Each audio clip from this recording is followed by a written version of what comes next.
Ladies and gentlemen, welcome to Squared Circle News. This is a special edition. My name is Vinnie. This is brought to you by Suds and the Squared Circle. Today, this is just going to be released on audio. As a matter of fact, I may release it on video as well, just as a still image of the Suds and the Squared Circle logo, or the Squared Circle News logo. But either way, um, this is my interview with David Penzer, former WCW ring announcer, who's the only person that attended every single Monday Nitro and every single WCW Thunder. Former ring announcer for TNA and Impact Wrestling. He just put out a book called Sitting Ringside, Volume 1. It's David Penzer with Guy Evans. Guy Evans has been on the show a couple times, so we felt it necessary to interview David Penzer. So I'm going to get into it now. We talk about his journey and part of stuff from the book.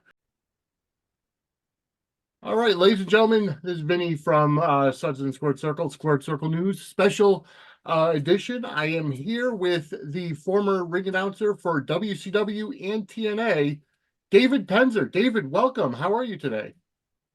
Very good. I'm doing good. Thank you for having me. Yeah, just had a book released, a half book and half autobiography, and people seem to like it so far, knock on wood. So just wanted to talk about that a little bit. Yeah, absolutely. So the book is called Sitting Ringside, Volume 1, and you did have a co-writer with you, Guy Evans, who's been on the show multiple times. Um, so tell us a little bit about your background and how you got into the wrestling business. Well, when I was 11 years old, in 1977, so do the math. Mhm. Um, I had, for whatever, I know what reason, but I don't need to go into the dirty details. But my cousin Jeff was staying with us for a while, and I was sharing a room with him. And on a Saturday, he said, "Hey, man, let's watch wrestling." And I said, "What's wrestling?" And he said, "You've never seen Florida wrestling?" And I said, "I have no idea what you're talking about." And he put it on at 12 o'clock on Channel 6 Saturday. And I saw Dusty Rhodes, Superstar Billy Graham, Joe LeDuc, Steve Kern, uh, Ernie Ladd, Ox Baker. And I was hooked immediately. I was mesmerized. Uh, so, you know, I never in a million years would have thought that I could, be a part of the business, especially at this high level. Mhm. But I like to tell people my journey was improbable, if not impossible. Um, so many things had to happen that shouldn't have happened. Wrestling in 1990 was a lot different than it is today, and they didn't just let you hang out in the back with the Rock and Roll Express and the Junkyard Dog, the Four Horsemen and the Road Warriors and Sting. Mhm. If you didn't have some sort of, wrestling, if you weren't a wrestler or a referee, or maybe grew up in, your father was the booker or something like that. Mhm. Uh, but I had a lot of luck and a lot of hard work, and 30 years later, I could say I've lived my dream on a high level, and I'm blessed, and I don't take it for granted. I get goosebumps thinking about it. Yeah, and it's great that you're able to put all your stories and everything into the book, and the fact that it's volume 1, I assume that we're going to get a volume 2 at some point.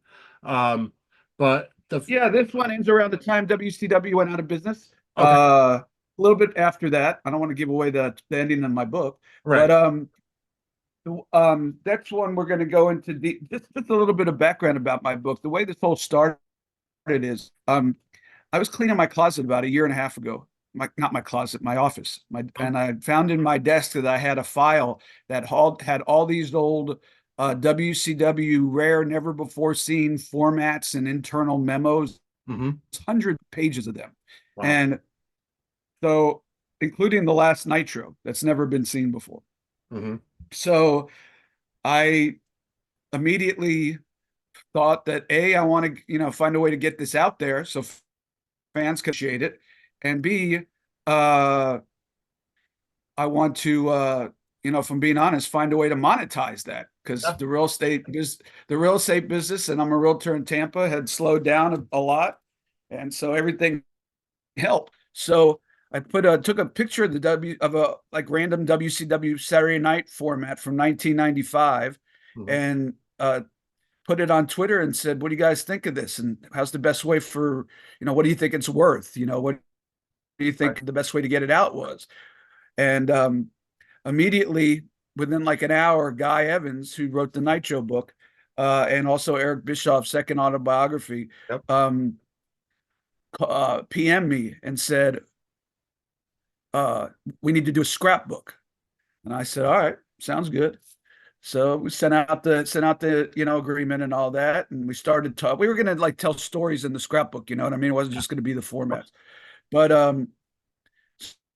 so we started on stories. I started telling my story, and about, I don't know, 3 months in, he calls me and says, we're doing two books now. And I said, "Yeah, volume one and volume two." And he said, "No, we're still doing volume two, but we're doing the scrapbook plus now. Instead of just the scrapbook, we're doing your autobiography." And I Okay. said, "You sure that's a good idea?" I don't know. He said, "You don't understand, probably because you're humble, because I am pretty humble. Um, I'm just, I'm so lucky, that I got to do what I do and be a part of what I got to be a part of, that he said, you don't understand how amazing your story is." And those are his words, not mine. And I said, "All right, well, they're probably going to buy it for the formats and then maybe read the autography and dig it." And he goes, "That's okay. That's fine." So basically, it's two books in one. Uh, it's my story, all the insight from WCW. Uh, uh, you know, from the watching, basically sitting ringside, as the Yep. as the book title goes. The Monday Night Wars and the ups and the downs and the end, Yep. and the personalities involved and my thoughts on them. And Uh, so that's what we're doing. And then you get all those rare and never before seen formats. You could get the book on Amazon.com. If you want something extra, like say if you want an actual printed out Nitro format, I still have the one that's in the book. But if you want one printed out, like the one that I saved, Mhm. uh, there's upgrades for stuff like that. You could go to davidpenzerbook.com, and for example, you go to a start like a Starcast or a WrestleCon, and you could have Sting and Ric Flair sign that main event on the format of that last match. Yeah. That's something I've been thinking about doing. Yeah. So No, fantastic. I'm hoping they don't charge me as much as they might charge other people. But yeah, so that's the overview of the book, and appreciate you giving me the opportunity to let people know about it. Yeah. So let me ask you, you were the only person to appear at every single WCW Monday Nitro and every single WCW Thunder. You're How is that, a notch in your cap when the wrestling business itself changes so much, whether it's announcers, wrestlers, even authority figures. Um, the fact that you were the one constant, that's got to be something to be proud of. Well, yeah, once I got my foot in the door, I which was I call that my journey to get in the wrestling business, improbable if not impossible. But Mhm. once I was able to get a little hair on my pinky toe in the door, I was not going to let the opportunity go away. I worked my butt off. I actually never missed a show I was scheduled to be at, including house shows. Okay. Towards the end, they did hire a backup guy because I was, and you'll see in the book the story, but I was helping the book and produce WCW Saturday Night with Jimmy Hart and Arn Anderson and Tony Schiavone at the end when the head office, the management didn't want to deal with that show. They had files of television to write with all these egos involved. Mhm. So we hired somebody to do that show, and I was at go position, and and then he did like one house a month for me. At that time, I was exhausted. But actually, there's only one time in 30 years that I actually missed a taping. I was a TV taping I was scheduled for, and that was a couple years ago for Impact Wrestling. COVID kicked my ass for about 6 weeks, and I just couldn't get. But other than COVID kicking my ass, that's I've made every television taping I was ever booked for. I take it seriously. I go out there and do the best job I can, and that's all you could do. A lot of times you got no control of your fate. Yeah. You just got to be consistent and show up and work hard, and that gets noticed, and you got to hope that that's enough. No, absolutely. And I agree with you. It's I mean me, I've never been in the wrestling business myself. I'm just a fan. But you know, Well, I'm just a fan. By the way, I'm just a fan too. I want to make that clear. I'm still a fan. Still the same guy that I was when I saw Championship Wrestling from Florida in 1977. and that's the best way, as when you get into the business to stay a fan. There are always those rumors out there about certain guys like, you know, Goldberg wasn't a fan, he just wanted to do it for the money, or Brock Lesnar isn't a fan, he just wanted to do it for the money. But when you are a fan and you come in and you're able to get on that other side, whether it's performing or whether it's announcing or anything, the keeping the fandom, that you could hear the passion. And you recently pointed that out for one of the current ring announcers, um Samantha, oh gosh, of course I'm going to forget her name at this point. Irvin, Yeah, Samantha Irvin. Irvin, the ring announcer for WWE Monday Night Raw, and was the ring announcer for WrestleMania. And you gave her a huge compliment recently. Um, Yeah, she actually PM me, DM me on Facebook, on Twitter, and thanked me for it. Said it meant a lot coming from somebody like me, which is humbling as hell. But yeah, she brings in and again, I said this before. I'm not talking about crying at the end of Cody's finish. mhm, Everybody was emotional for that. Um, she I was brings out there. an emotion in her introductions that I don't think I've ever heard before. Mhm, It's very unique. It gets you more invested in the match. It's almost the same, but totally different than Michael Buffer saying, "Let's get ready to rumble." mhm, So Michael Buffer has a catchphrase that gets everybody excited and invested for the main event of the show. She doesn't have a catchphrase. She has a tone and an emotion about her that gets people invested. You're into watching this because you could hear that she's into announcing it and she's into watching it, and it's just infectious. mhm. As you can see, they normally don't let ring announcers. They don't say their name normally, or people are now the wrestlers are calling her out on live Yep. television, and deservedly so. I don't know what the end game is for her. I know she loves the wrestling business, but I don't know if in a year or two, if Hollywood comes calling, she might answer the door.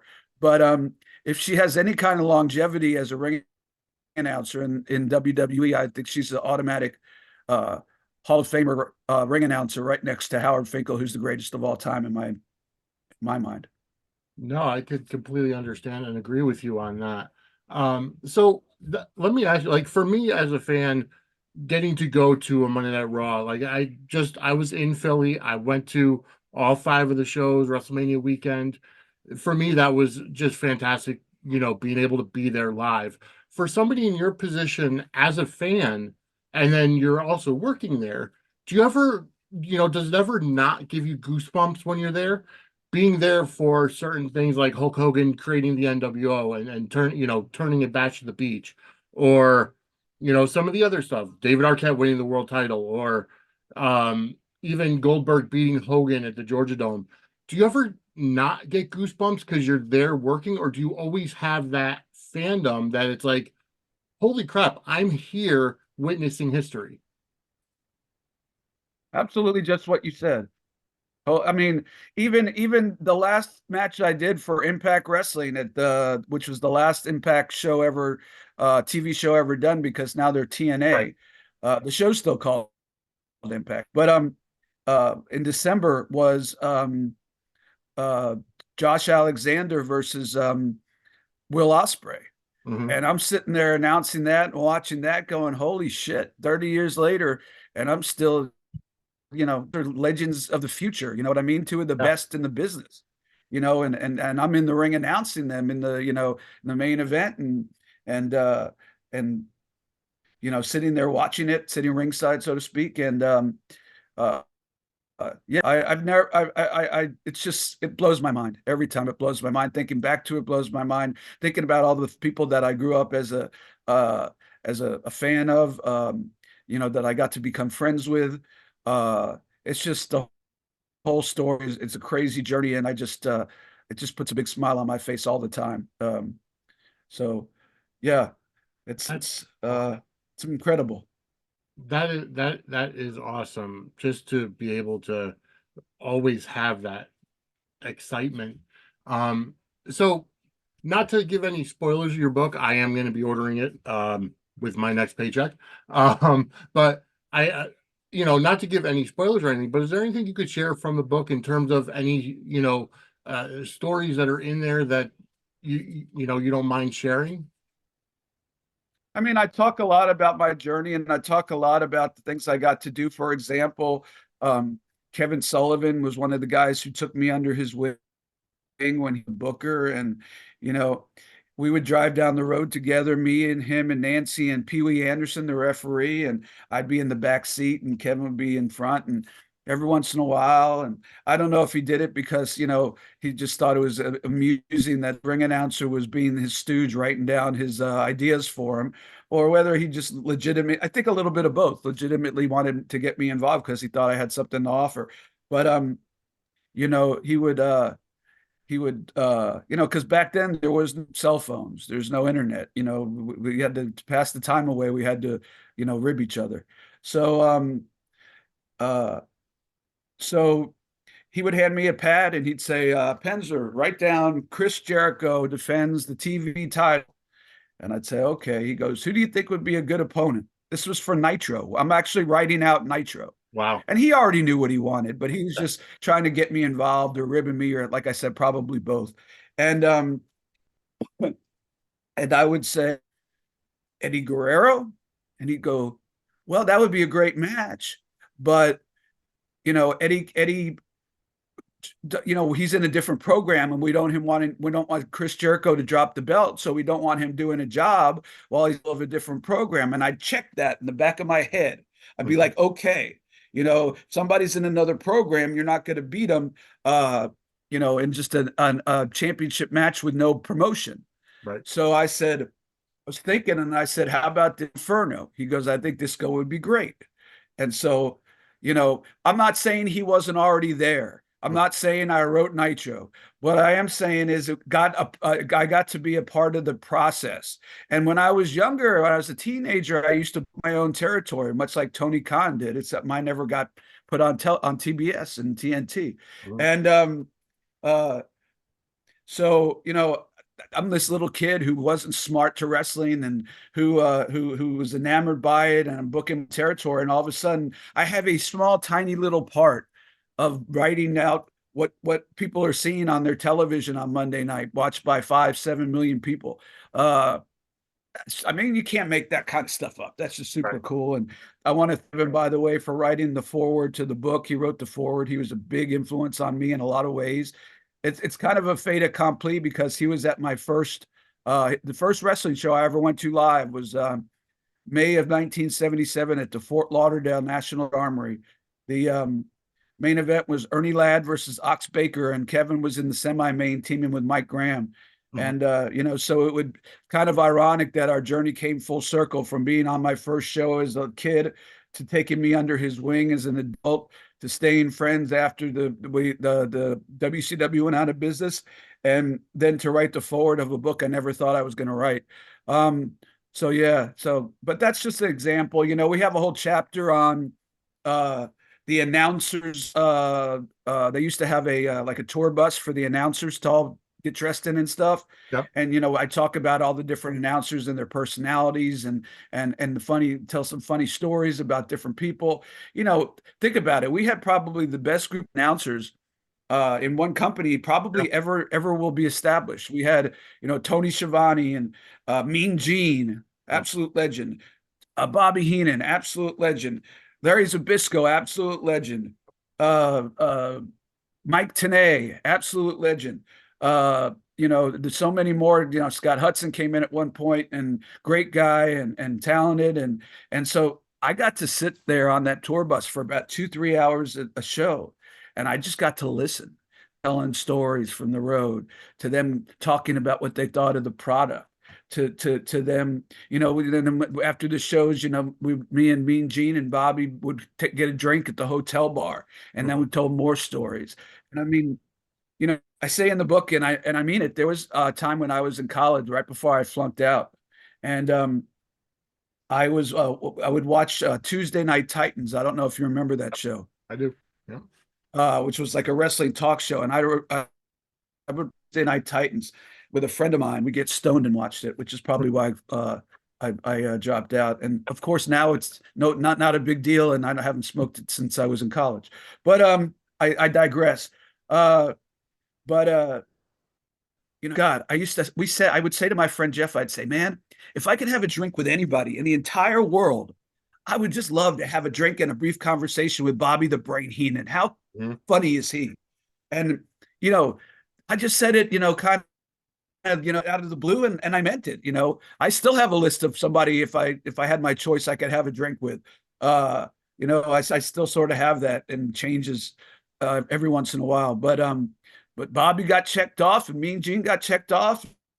Man, got to be friends with my heroes, and it's just amazing. So the only thing that I could do is give you is to give the reader my insights into the ride, from my point of view, my vantage point of view, which was not part of management most of the time, which was just the ring announcer. Now later on, I did take up other duties towards the end, but just my vantage point, what I thought might have been a better thing to do, what I thought might have been a worse thing to, just my opinion.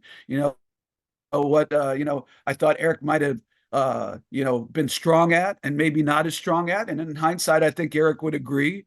Uh, this book is not burying anybody. I do speak bluntly. Vince Russo and his booking style. I want to make it clear, and I've talked about this a bunch of times since the book came out. I have nothing personal against Vince Russo.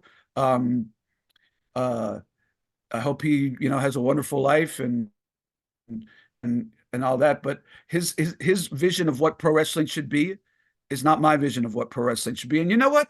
That's okay. Yeah. But look, I mentioned this in an earlier interview today. Brett Lauderdale, I think the world of him. He's a great, great, great businessman. But for me, once you take out a fluorescent light bulb and break it, you lost me. Yeah. But, I'm the same way. But that doesn't mean that there's not a obvious group of people that love that. And that's fine. We're so tribalist these days on social media. Yes. I don't care what you like. If you like people, rolling around in broken glass, that's cool. I don't. I just don't think Vince was very good at the job he was hired to do. As a matter of fact, I thought he was the worst ever, if I'm being blunt. But other than that, this is not a burial about anybody. There were things in there when I was telling the stories to Guy Evans, and he would put them in there. And when we were reading before we released it, I would say, what, there's no actual reason to say this person's name. This guy was messed up at a show because he did too much, drugs. In the stories that I would tell him, I would mention the name, but then when I read it, I was like, there's no reason.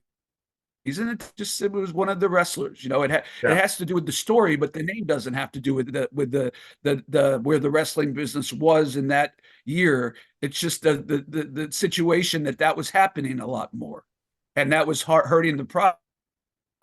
So, it's I think it's a fun journey. Plus, all those formats are a blast. I still look at those every night before I go to bed. I scroll through the book and look at all those formats and those internal memos and stuff. It's really cool stuff. And once again, you go to Amazon, or if you want some of the extras, you go to davidpenzerbook.com. Yeah, absolutely. And of course, again, like I said, I'm going to be picking one up with my next paycheck, and I'm definitely going to do one of the Thank you. bigger bigger packages because I, as a wrestling fan who grew up during the Monday Night Wars, I definitely want to get my hands on some of those formats just to have them. Um, Yeah, we got the format when David Arquette became the world champion. The funny thing about that, and until I went back and looked at it, I had no remembrance of this, is that on the format I have, which was the original format from the production meeting, David Arquette was not supposed to win the world title. really, Yeah, it had somebody else going over and retaining their title. I think it was Jeff Jarrett. And so yeah, so that was I remember now that I think about it. I've thought about it. I remember that being a last minute decision. Uh, but I know a lot of people think that that was a bad decision. I'm not going to say it was the greatest decision ever made, mhm, but the way I look at things is you look at non wrestlers that the world title was put on. yep, You got David Arquette that got us on the front page of USA Today and got tons of publicity on Inside Edition and all those shows. You mhm, got Vince Russo that got us nothing. yeah, So if you're gonna point to somebody winning the world as a bad move, you could say they both were bad moves, but at least Arquette got us something right. that we desperately needed at the time. Uh, so And and it a played funny into the story book. is as I've gotten to know David Arquette a little bit through wrestling that Brian Knobs puts on, and he always has Arquette on the shows. And he was on David Arquette was on my podcast for about 2 hours when I had my Sitting Ringside podcast. And the last time I saw David Arquette at a Legends of Wrestling show, his wife came up to me and she said, I just want to thank you so much. And I said, for what? And she said, this is a little preview of volume 2, by the way. Okay. She said, uh, for the longest time, he thought that he killed W, and he wore that around as something that really upset him, that really gnawed at him. And he goes, "You've been able to explain to him and make him understand that he didn't ruin WCW. That it wasn't as bad as he thought it was, and it's a big monkey off his back, so to speak. And I really appreciate that you did that for him because I love him. And all I did is tell the truth, in my opinion. Right. But that was really cool, and I'm glad I could do that. And he's still to this day, if I send him a text, which I don't very often because I don't want to bother people, but he'll text right back, and just a super guy. And hey, he bought the bar and pizza uh, for the entire company after the show where he won the world title. So I don't, God knows what the bar bill was. I can only I imagine. mean, you're talking everybody in production, every wrestler, every referee, I mean, the entire hotel was filled with everybody that worked on that Yeah. show. They all came down to the bar, and it was on David Arquette.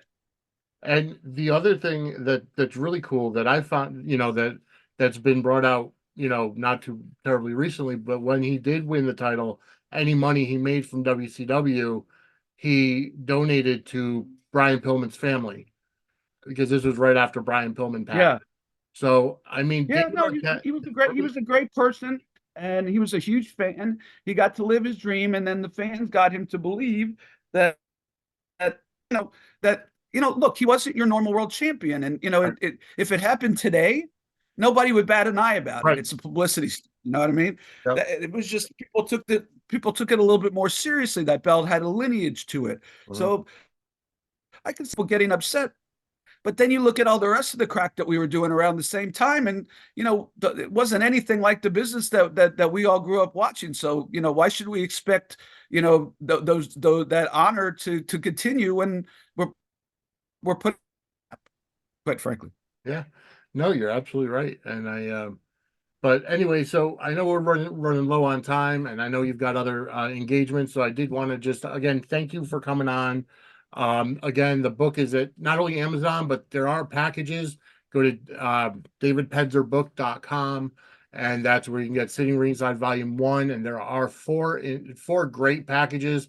One of them is just a book, but there are three other packages that you can get that include books being signed by both David Penzer and Guy Evans, and then the formats and scripts and other bundles as well. David, thank you so much for coming on. You are a class act, and being from one wrestling fan to another, thank you for making Mondays enjoyable with your ring announcing, and just thank you for being humble about it. Yeah. Thank you. It was great to be on your show, and it was an absolute honor. I pinch myself every day that I do what I got to do. And I was so lucky, and for you to even say thank you to me, God, I was living my dream. So much respect, and I appreciate it. All right, thank you so much. All right. And anyways, if you want to get the book, it is available at Amazon. But if you want to get any more packages, you can go to davidpenzerbook.com, and there you could get just the book there, but there are also other options you can get. There is option number 2, which is a signed edition with signed Last Nitro format. In that one, you would get David Penzer and Guy Evans will each sign your book, and they will sign a historic piece of wrestling memorabilia for you. The last ever format script for WCW Monday Nitro from 3/26/01. That was the one that was the only Nitro produced by the WWE right after the sale. Option number 3 is called Insane Bundle number 1. It's a hardcover book signed by David Penzer and Guy Evans. Final WCW Nitro format signed by Penzer and Evans. The April 26, 2000 WCW Thunder format when David Arquette won the world title, signed by Penzer and Evans. The September 25th, 2000 Nitro format, when Vince Russo won the world title, signed by Penzer and Evans. An invitation to a group Zoom call with Penzer and Evans, and then free US and worldwide shipping.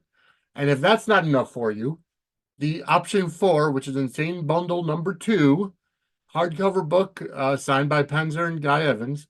Final Nitro format, again, signed by both. The Thunder with Arquette winning format, signed by both. Nitro with Russo winning format, signed by both.